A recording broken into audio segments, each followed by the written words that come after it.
The defense table. Abby Hoffman, Jerry Rubin, Dave Dellinger, Rennie Davis, Lee Weiner, John Freund, Tom Hayden, and Bobby Seale. These defendants had a plan, and the plan was to incite a riot. I call this portion of the trial with friends like these. I guess I was kind of wondering what sort of like source material you were working with for this, because it's such a rich tapestry. Like, I'm wondering how much of the dialogue we hear in the courtroom is real, what all is happening.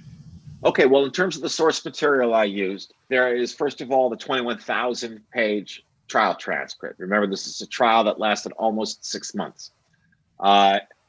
Second, there are about a dozen pretty good books on the subject. But the most important piece of source material, or at least the one that what I would never have gotten from the books or from the trial transcript, came from the time I spent with Tom Hayden. Now, Tom passed away 4 years ago, but I started on this 14 years ago and got to spend time with Tom. And that's where I got the friction between Tom and Abby, which is kind of reflected today in the tension that you see in the Democratic Party between the left and the further left. But you asked me, how much of the dialogue in the courtroom is real. Courtroom dramas are much more interesting than actual trials. So it's up to a writer to do something there. However, I wouldn't and didn't have to do anything to Bobby Seale and his objections. Those are word for word, as are the responses from the judge. Those clashes are for real. I didn't put any mustard on those at all. In fact, almost every word the judge says in the trial is from the transcript. I wish I could take credit for it, but I essentially retyped what was in the transcript. In other instances, I got creative, but I didn't mess around with important facts. I just, people don't speak in dialogue.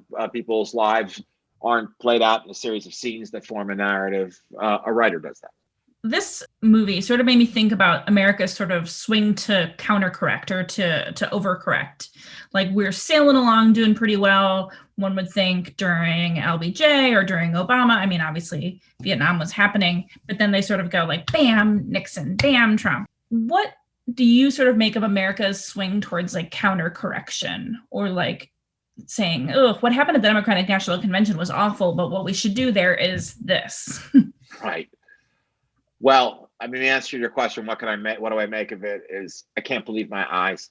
I can't believe my ears. Like millions and millions and millions of people, I am simultaneously heartbroken and furious, but mostly dismayed that I can't believe that there would be such a lack of honesty right in our faces. That at least you felt with Nixon, when he was lying, it was behind closed doors. It was those secret taped conversations with Haldeman and Ehrlichman where we were learning the horrible stuff. And you know what? We'd probably be better off if all the Trump horrible stuff, all the lying, and all the, I think last night at a rally, he told Ilhan Omar to go back and fix her own country, as if this isn't her own country. If all of that had happened behind closed doors and it was secretly taped, but for some reason, because it's happening right in our faces, for some reason, because the Senate Republicans are right in our faces saying, no, we didn't bring Merrick Garland up for a vote, but we're absolutely going to fill our RBG seat right now.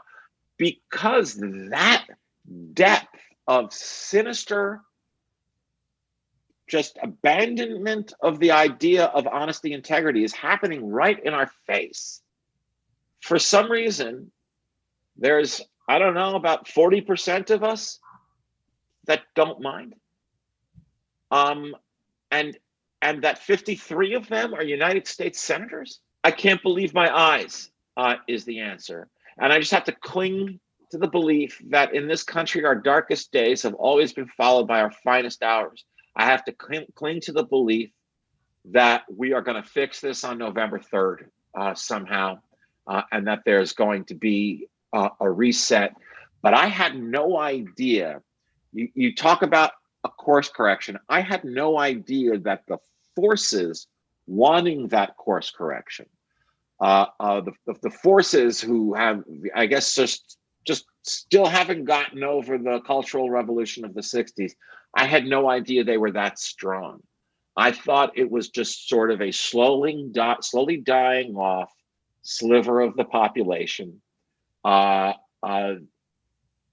couldn't possibly do any damage. Not a group of people who could elect Donald Trump president, who could be okay with him inviting the Russians to, not caring, that wanting the Russians to cheat in the election, blackmailing Ukraine, saying these horrible racist things. This is to say nothing of killing a couple of 100,000 people. How much is it worth to you? What's your price? To call off the revolution? My life. Open your eyes, 'cause a new day is dawning. The new day is dawning.